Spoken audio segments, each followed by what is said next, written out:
अस्सलाम वालेकुम नाज़रीन, आप देख रहे हैं CH न्यूज़ में हूँ ज़हीर अहमद। नाज़रीन, दो इशूज़ पे सिर्फ बात करेंगे। एक तो इमरान खान साहब की रिहाई के हवाले से जो ख़बरें हैं नवंबर में, और उसके साथ साथ मीडिया और उसके सहाफ़ी कैसे अपना पैंतरा बदल रहे हैं और हुकूमत के लिए कितनी परेशानी बनी हुई है, इस पे बात करेंगे। PTI के अंदर दरार डालने के हवाले से, ग्रुपिंग के हवाले से जो एक ख्वाहिश है, वो तो आप बड़े बड़े ओहदेदारान हैं उनकी ज़ुबानों पर आई हुई है, इस पर भी बात करेंगे। तो शुरू करते हैं हम रिहाई के हवाले से। इमरान खान साहब की बहनें भी कल मिली उनसे, और उन्होंने आके फिर जो बाकी साथी मिले, उन्होंने एज़ कम्पेयर टू जो प्रीवियस मीटिंग थी, जो वो सिर्फ लॉयर्स के साथ थी, सारे फैमिली को तो 3 अक्टूबर के बाद मिलने नहीं दिया गया था। तो लॉयर्स ने भी आके बाहर कहा था कि इमरान खान साहब की जो पहले वाली मीटिंग थी उसमें उनकी हालत जिस तरीके से रखा गया था वो इतने हौसला अफजा नहीं थी, लेकिन अब उनकी बाकायदा शेव के हवाले से जो जो बातें सामने आई। फिर इमरान खान साहब ने सुलेमान अकरम राजा और फैसल चौधरी के हवाले से जो थी कि उनकी आपस में सुलह भी करवाई।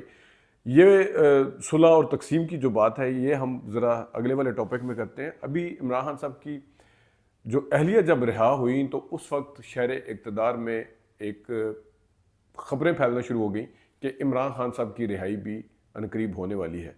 और इस वक्त दबे लफ्ज़ों में या ऑफ द रिकॉर्ड वो सहाफ़ी भी उनकी रिहाई की ख़बरों के हवाले से बातें कर रहे हैं, और वो ख़ुद नवीदें सुना रहे हैं जो कि उनकी करप्शन, मुबैना तौर पर जो इल्ज़ामात उनके ऊपर लगे वो सच्चे झूठे, जिस तरीके से उनको बना के पेश करते थे, जिस तरीके से इमरान खान के ख़िलाफ़ ओवरऑल बयानिया बनाया गया, जितनी कंट्रीब्यूशन उन सहाफ़ियों की थी, वो भी अब ये बातें करते हुए नज़र आ रहे हैं कि नवंबर के अंदर कुछ ना कुछ होगा। और जो बुशरा बीबी की रिहाई है, जिस अगरचे उनके ऊपर इल्ज़ामात उनके ज़ाती ज़िंदगी से लेके उनके ऊपर करप्शन के पता नहीं कौन कौन से लगाए गए थे, लेकिन प्रोसिक्यूशन और जो सबूत हैं वो किसी चीज़ के हवाले से उनको साबित नहीं कर सके।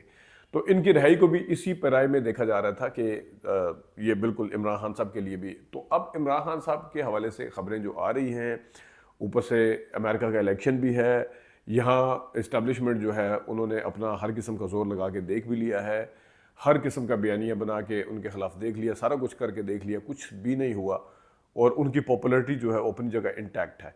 तो जितना इस चीज़ की फ़िक्र अब आपको पता है कि इदारों को होती है कि एक बंदा है जिसके ख़िलाफ़ हमने सारे हरबे जो हैं वो आजमाए हैं, लेकिन उसमें कामयाबी किसी किस्म की मिल रही, यहाँ पे पॉपुलैरिटी, यहाँ पे उनका वोट बैंक, ऊपर से सोशल मीडिया, ऊपर से फिर अमेरिका की तरफ से पहले लेटर उनके मेंबर्स का, कांग्रेस वगैरह का जो आया था 60 का, फिर 20 का बरतानिया वाली साइड पे। तो ये वो प्रेशर्स हैं जिसकी वजह से वाज़ेह तौर पर देखा जा सकता है कि इस वक्त कोई और चारा नहीं है, क्योंकि कोई और बयानिया उनके खिलाफ कामयाब नहीं हुआ। अब सूनर और लेटर जिस तरीके से प्रेशर बढ़ रहा है, और जिस तरीके से इमरान खान साहब ने इस चीज़ के ऊपर इस चीज़ को दाद देनी पड़ेगी कि जिस तरीके से उन्होंने जेल काटी है, वो भी सबके लिए होश उड़ा देने वाली चीज़ है। क्योंकि उनको चाहते तो वो थोड़े दिन के लिए चले डील ना भी करते, अपने आप को रिलैक्स करने के लिए बंदा अस्पतालों में चला जाता है। ये एक रिकॉर्ड है, और उसमें आप देख सकते हैं बड़े बड़े लीडर्स जो है जरदारी समेत, जो कहते हैं कि हमने बड़ी बहादुरी के साथ जेल काटी थी, वो भी वहाँ पे अस्पतालों में चले जाते थे। और अस्पतालों में किस किस तरीके से उनको फैसिलिटेट किया जाता था, जेल के अंदर किस तरीके से फैसिलिटेट किया जाता था, ये मेरा हम क्यूम सुमरो सब ज़रा ज़्यादा बेहतर बता सकते हैं, क्योंकि उनके साथ वो डॉक्टर थे, बाद में उन्हें किस तरह से नवाजा गया। लेकिन इमरान खान साहब ने एक दिन भी नवाज शरीफ साहब के हवाले से बात करें तो 6 हफ्ते के लिए एक दफ़ा वो ज़मानत पे गए थे, और उसके बाद फिर वो एक दफ़ा वो हॉस्पिटल में दाखिल हो गए थे, और एक दफ़ा वो गायनी के वार्ड में जाके दाखिल हो गए थे। मतलब है, अंदाज़ा करें कि इतनी ज़्यादा डेस्परेशन थी और इतना ज़्यादा वो था कि उन्हें एक तो फरमाइशी प्रोग्राम के तहत जब, और एक दफ़ा गुस्सा भी कर गए थे। अभी भी मैं आपको बताऊँ ये गुस्सा कर रहे हैं कि जनाब साहब मेरा कोई लेना देना नहीं, मैं जा रहा हूँ। एक तरफ वो बेटी के सर पर हाथ भी रखा हुआ है एज ए CM पंजाब, भाई के सर पे भी हाथ रखा हुआ, और उनकी तारीफें करते हुए नजर आते हैं, और खुद नखरे ज़रा चेक करें अभी भी को जनाब मैं तो कुछ मेरा लेना, मुझे तो अब लेके आए दोबारा। मतलब उन्हें वो हिले हुए हैं, वो निकल ही नहीं रहे मुशर्रफ के दौर से अभी तक, कि मुशर्रफ के दौर के अंदर उन्हें लाना पड़ा या उनके साथ मुआयदा करके फिर वो वापस आए। सारा कुछ उनके लाड जो है वो अभी तक ख़त्म नहीं हो रहे। उनको पता नहीं है कि ज़मीनी हकीकत क्या है। उनको इस चीज़ को जितनी जल्दी मान लेना चाहिए उतना ही अच्छा है। अब उनके पास सवाल का जवाब ही नहीं था कि आप तो वज़ीर-ए-आज़म बनने आए थे, वो जो कहा था वज़ीर आप नवाज, उनके पास सवाल का जवाब ही नहीं था कि वो क्यों वज़ीर-ए-आज़म नहीं बन सके। मतलब उनके वज़ीर-ए-आज़म ना बनने में कोई और रुकावट नहीं था, खुद उनका भाई रुकावट था। बेनज़ीर के दौर में जब बेनज़ीर पहली दफ़ा आई थी यहाँ पे, उनको भी तो हुकूमत नहीं दी जा रही थी। अभी अब तो खैर एक बड़ी मैं माजरत चाहता हूँ उस पर कि बेनज़ीर का जो 88 का इलेक्शन था वो फेयर था, शफाफ था। अब जब आप बने ही किसी के करम नवाजी के साथ, फॉर्म 47 45 के साथ, तो फिर तो आपका भाई भी कुछ कहेगा जी मैं हूँ ना, वो कहेंगे जी ये चॉइस है हमारी, ये आप हमारी चॉइस नहीं है। तो वो भाई जो है ना, वो भाई के रास्ते में रुकावट बनाए आगे, किसी और को आप मत कोसें, क्योंकि आपके जो लाइनें थी वो बिल्कुल ठीक थी, उनके साथ मेल मिलाप जो थे वो बिल्कुल ठीक थे। तो नवाज शरीफ साहब के, वो खैर टॉपिक उधर चला गया। तो इमरान खान साहब की जो खबरें हैं, आज से तकरीबन 2-2.5 महीने पहले मुशाहिद हुसैन ने बड़ी मिसाल दे के बात की थी, और मुझे उनकी बात बिल्कुल सच महसूस हो रही है। इमरान खान साहब तो डील करने के लिए बिल्कुल तैयार नहीं है, ये उनको भाग के अस्पताल भेजने के लिए तैयार होंगे हर किस्म की, एक इंप्रेशन इस तरह का बन जाए कि इमरान खान साहब देखें जेल से घबरा गए। लेकिन अल्लाह ताला उनको सेहत दे कि उनको कोई बीमारी, कोई इस तरह का इशू भी नहीं हुआ कि उन्हें अस्पताल की ज़रूरत पड़ती है, और ना ही उन्होंने कोई बहाना किया कि वो अस्पताल जाना चाहते हैं। एक तो जेन्युइन होता है ना कि बंदा वाकई को प्रॉब्लम हो गई है, ज़ाहिर है जेल के अंदर जेल काटना कोई आसान काम तो नहीं है, लेकिन वो इस तरह को कोई नहीं था। दूसरा, बाहर जाना तो दूर की बात था मुआहदा करके। अब जिस तरह पाकिस्तान के अंदर पॉपुलैरिटी है, बड़े बड़े, ये मेरे पास जितनी बुक्स पढ़ी हुई हैं, इसका एंड जो क्रक्स है वो ये है कि आपके पास अगर वोट की ताकत है, आपके पास लोगों की पॉपुलैरिटी, लोगों में आप पॉपुलर हैं, लोग आपको वोट डालते हैं, तो फिर क्या इदारे, क्या इस्टेब्लिशमेंट, क्या जो दूसरे मुल्क हैं जो पाकिस्तान के ऊपर अपने हुक्म चलाते हैं, वो सब मजबूर हो जाते हैं कि नहीं भाई, अवामी नुमाइंदा वो है, निकालें इसको बाहर। तो वो मुझे मुशाहिद हुसैन साहब की बात याद आ गई। उन्होंने बड़े वाज़ेह अल्फाज में कहा था कि 2-2.5 महीने पहले, फिर मिसाल दी थी, उन्होंने कहा जी ट्रंप अगर आ रहे हैं और ट्रंप से पहले पहले, इलेक्शन से पहले पहले इस्टेब्लिशमेंट इनको निकाल देगी। और फिर मिसाल क्या दी उन्होंने, जिस तरह ट्रंप साहब और इमरान खान साहब की आपस में एक अच्छी लाइनिंग थी आपस में, जिस तरीके से वो मिले थे, इसी तरह क्लिंटन और नवाज शरीफ की थी। तो क्लिंटन का आखिरी दिन था 10 जनवरी या 11 जनवरी, ये मुशाहिद हुसैन साहब ने बताया, 10 जनवरी या 11 जनवरी 2001। उन्होंने 3 मुल्कों को, अरब मुल्क है जिसमें सऊदी अरब भी शामिल था, उन्होंने 3 मुल्कों को कहा कि ये बंदा जो इस वक्त जेल में है, यानी नवाज शरीफ, ये मुझे बाहर चाहिए। तो दिसंबर में ये मुआहदा हो गया था, यानी कि उनके उतरने से 15-20 दिन पहले या 20-25 दिन पहले। तो अब जिस तरीके से इंटरनेशनल प्रेशर भी बढ़ रहा है और ये जो चेंजिंग आ रही है इंटरनेशनल पॉलिटिकल उसमें सिनेरियो जो तब्दील हो रहा है, उसके लिहाज से देख लें, और पाकिस्तान के अंदर कोई चीज़ उनका खिलाफ बयानिया नहीं बना, उसके लिहाज से देख लें, सोशल मीडिया के ऊपर जो प्रेशर है उसके लिहाज से देख लें।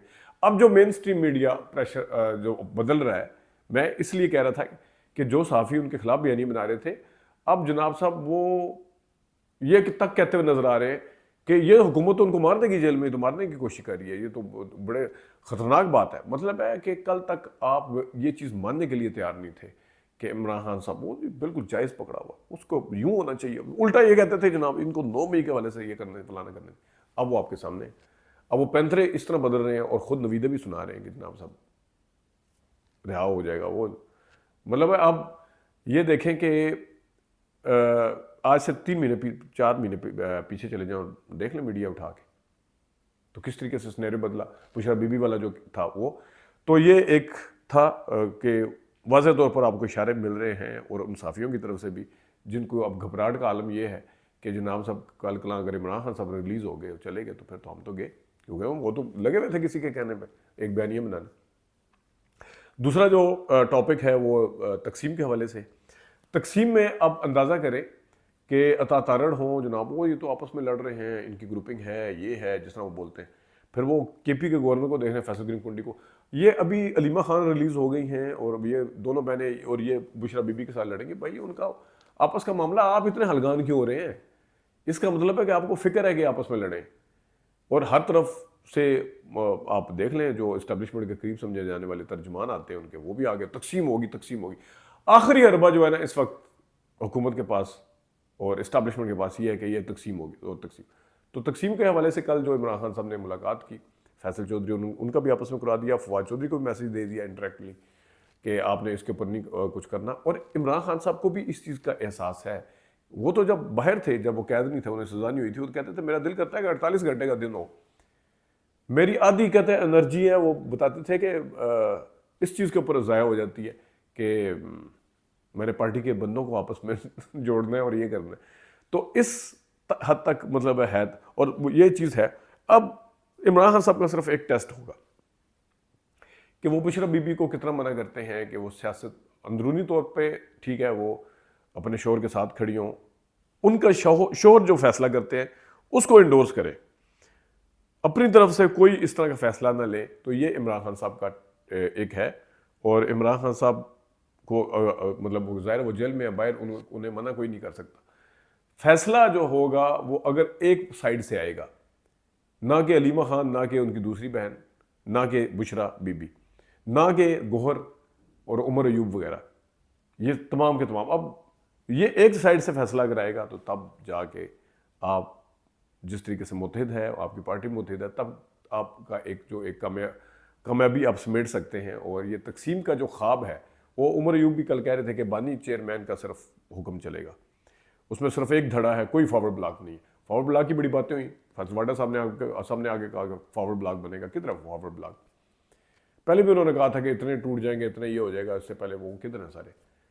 वो कहते हैं बेशक के डिग्गी में बैठे थे, फलाना था, लेकिन वो तो इंटैक्ट है। मतलब पार्टी ने उन्हें एक्सप्लेनेशन ली हुई है, वो तो अफजरका कहीं नहीं जा रही, वो तो नहीं छोड़ के जा रही।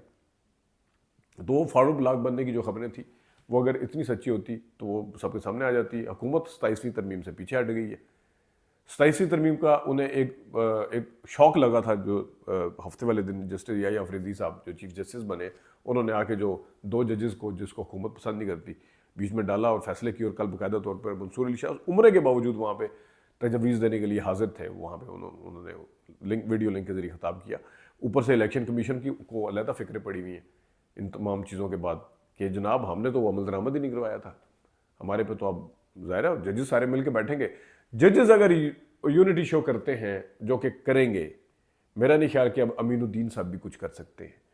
वो या उन्होंने अपनी सरबराही का जितना फ़ायदा उठाना था उठाया, वो चले गए, रिटायर हो गए काजी फैसल साहब। अब जजेस को अपने इदारों को बचाना है। अब तो ये इदारे को बचाने का सवाल है। जिस तरीके से सारा कुछ वो करके गए हैं, मतलब जजेस जो इंतहाई पढ़े लिखे होते हैं, उनको इनके टाई चढ़ा के चले गए, जो फॉर्म 47 की हुकूमत है, जिनको ये तक नहीं पता कि ये जो लाइन है इसका मतलब क्या होता है जो हम पास करने जा रहे हैं, जिनको ये नहीं पता ड्राफ्ट होता क्या है, जिनको ये नहीं पता, और कहते हैं कि पार्लियामेंट सुप्रीम। वो देख लिए सुप्रीमेसी पार्लियामेंट की, उस टाइम इनको पार्लियामेंट सुप्रीम नज़र नहीं आती। जिस टाइम इनके मेंबर्स को उठाया जाता है, प्रेशराइज किया जाता है, उस टाइम पता नहीं वो कहाँ मर जाती है सारी सुप्रीमेसी। तो ये कुछ चीज़ें थी जो आपके साथ डिस्कस करनी थी। अपना ख्याल रखिएगा, अभी तक इतनी इजाज़त दीजिए, अल्लाह हाफ़िज़।